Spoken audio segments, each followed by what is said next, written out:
In the heart of Oklahoma, in the city of Tulsa, lies the memory of a neighborhood that once symbolized black excellence, ambition, and economic power. Its name was Greenwood. Its legacy? Destroyed in less than 24 hours. Yet, for decades, this violent chapter of American history was left out of textbooks, newsreels, and mainstream memory. This is the story of the Tulsa Race Massacre of 1921, an event so devastating, so deliberate, and so erased, it became known as America's forgotten massacre. The rise of Black Wall Street in the early 20th century, Greenwood wasn't just another neighborhood, it was an economic powerhouse. Following the 1907 oil boom, Tulsa became a bustling city. But for African Americans facing systemic racism and segregation, the answer was to build their own community. And they did. Led by visionary leaders like O.W. Gurley and J.B. Stratford, Greenwood Avenue became lined with black-owned businesses, banks, law offices, grocery stores, theaters, and restaurants. This thriving community of over 10,000 black residents was so prosperous, it earned the nickname Black Wall Street. Black money circulated within the community up to 100 times before leaving. Wealth was built. Families thrived. It was a living proof that progress was possible, even in the face of Jim Crow laws.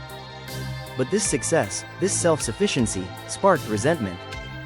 The spark, May 30, 1921. On May 30, 1921, a 19-year-old black shoe shiner named Dick Rowland entered an elevator in the Drexel building. A young white elevator operator named Sarah Page was inside. What exactly happened next remains unclear. Some say he tripped. Others say there was a scream. But the outcome was immediate and explosive. By the next morning, the Tulsa Tribune ran a front-page article suggesting Rowland assaulted Page. The headline? Nab Negro for attacking girl in elevator. A lynch mob formed. A white crowd demanded that Rowland be handed over. Armed black World War I veterans from Greenwood showed up to protect him. Tensions escalated at the courthouse. Then a gunshot rang out. Chaos followed.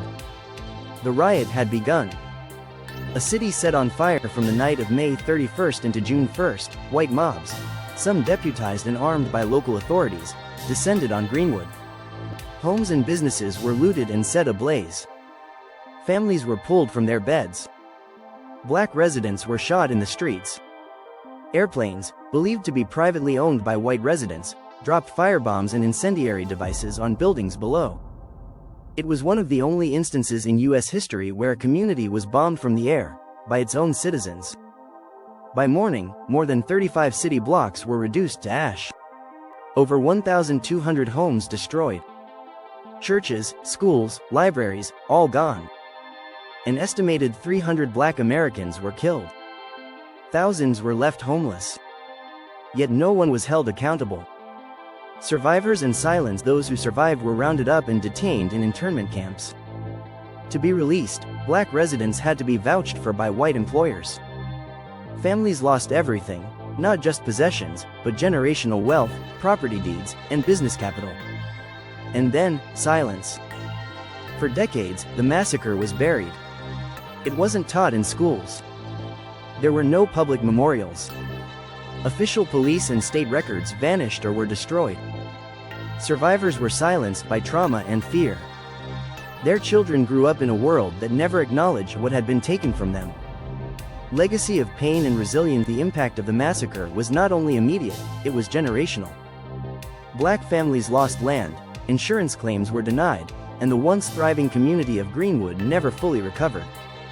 Despite this, survivors rebuilt parts of Greenwood brick by brick in the 1920s and 30s.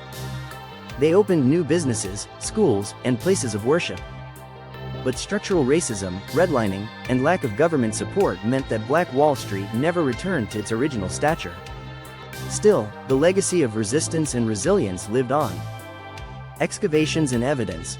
The truth emerges. It wasn't until the 1990s that serious efforts were made to uncover the truth.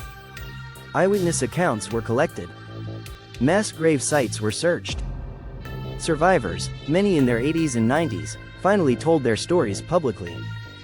In 2020 and 2021, Tulsa authorities began excavating areas believed to contain unmarked graves of massacre victims. Bodies were found. Evidence of bullets, fire damage, and hurried burials confirmed what survivors had long claimed. This was not a riot, it was a massacre. Why this history was hidden and why was this event erased from history? Because it challenged the American narrative of equality and justice. Because it exposed deep-rooted racial violence, enabled by state institutions. Because acknowledging it meant taking responsibility. The erasure was intentional, but no longer acceptable. What we can learn today: the Tulsa Race Massacre is not just a story of loss. It's a story of resilience, resistance, and the cost of silence. It reminds us how quickly hatred, fear, and misinformation can destroy lives, and how long injustice can remain unacknowledged. It forces us to ask, what other truths lie buried beneath the surface of American history? This isn't just history, it's a buried truth screaming to be heard. What happened in Tulsa wasn't a riot. It was a massacre. And silence is no longer an option. Honor the memory. Challenge the silence. Let this story live, not just in shadows, but in the light of knowledge and truth. If you believe stories like this deserve a voice, subscribe to Decoding History and Science, where truth matters, and history speaks louder than silence. Like, share, comment. Because remembering isn't enough, we must never forget.